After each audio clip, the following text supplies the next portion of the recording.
त्यामध्ये आमच्याकडे सगळी चर्चा झालेली आहे. त्याचा निर्णय 1-2 दिवसात आमचे अध्यक्ष जाहीर करतील. सर, एक वेगळा विषय आहे. पुणे जिल्ह्यातला यशवंत सहकारी साखर कारखाना जो आहे त्याची 100 एकर जागाचा लिलाव होणार आहे. तर कर्जबाजारी झाल्यामुळे आणि देणेकऱ्यांची काय कारण असावं असं म्हणजे वाटतं एकंदरीत या गोष्टीचं? कसं आहे, त्या कारखान्याची परिस्थिती वेगळी आहे. कारण तिचं सगळं अर्बनायझेशन झालेलं आहे. जिथं शुगर केन होता तिथं आता टॉवर उभे राहिलेले.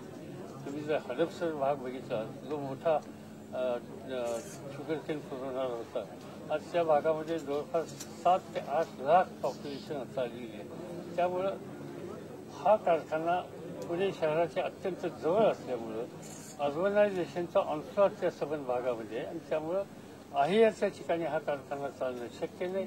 तो शिफ्ट केला पाहिजे आणि शिफ्ट करून बाकीच्या खालच्या भागाचा शुगरकेन घेऊन तो चालवला पाहिजे अशा निष्कर्षाची तिथले शेतकरी आलेले. त्यांनी मला तसं ब्रीफिंग केलेलं आहे. मला स्वतःच्या परिस्थितीची आणि परिसराची कल्पना चांगली आहे आणि त्यामुळं तिचा असा एक विचार होता की डोक्यावरचं ओझं जमीन विकून कमी करावं आणि त्यातून मिळणाऱ्या पैशातून कारखाना नव्या जागेवर शिफ्ट करून कॉलनी वगैरे बांधून त्या ठिकाणी हा कारखाना पुन्हा सुरू करावा. थँक्यू.